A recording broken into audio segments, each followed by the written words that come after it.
The Michigan Mighty Mite minimalist transmitter is described in many web pages and videos. This video is not so much about the transmitter itself, but rather about simulating it in LTspice.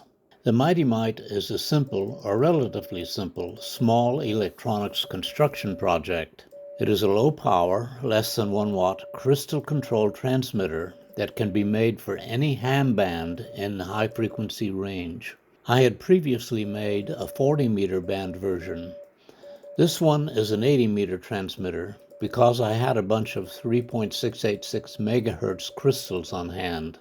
I am aware that 3.686 megahertz falls in the extra class phone segment of the band. My primary aim, as I've said, was to learn how to make a working simulation of the Mighty Mite in LTspice. As it turned out, this exercise was not as straightforward as I had imagined it would be. For what it's worth, my experience is that the greater the struggle to learn something, the better the thing sticks. Resistors and capacitors are easy in LTspice. Single inductors are also straightforward, and if a particular transistor is listed in the predefined parts, that is also easy to incorporate in a schematic. Two things that are not easy are crystals and transformers. Well, transformers are not totally obscure. Part of the reason for constructing the actual Mighty Mite circuit was to measure inductances of the output transformer windings, so that those values could be specified in the simulation.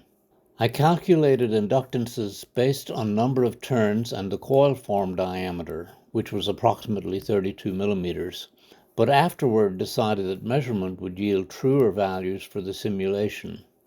The primary of the 80-meter specification consisted of 45 turns tapped at turn 15. The secondary was 6 turns. Sorry, the coils themselves are not visible due to having masking tape wrapped over them. Measured values are shown on the schematic.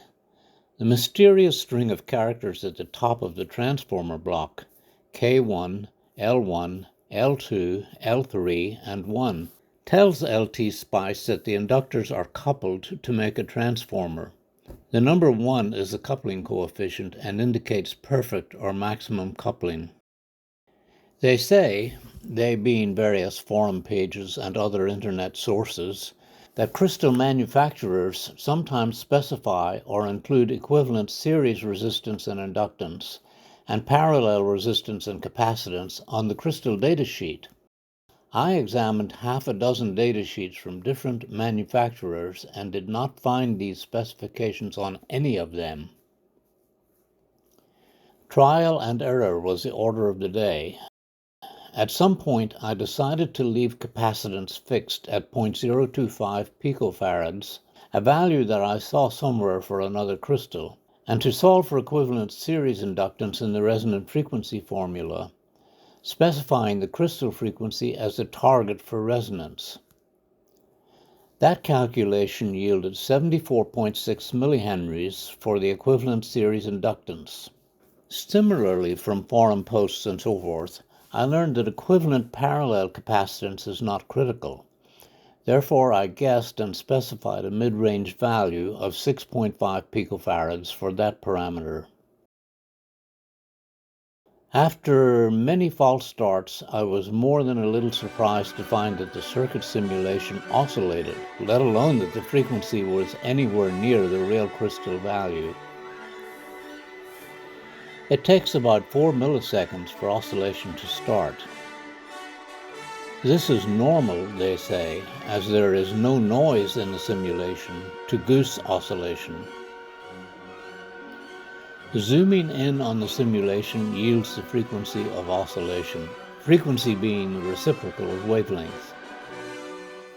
The Michigan Mighty Mite is a fun circuit to build. I added a low-pass filter to the 40-meter version that I made a few years ago, and that worked nicely. However, simulating the Michigan Mighty Mite and LTspice was much more instructive than building the circuit, and in a perverse sense was more fun as well.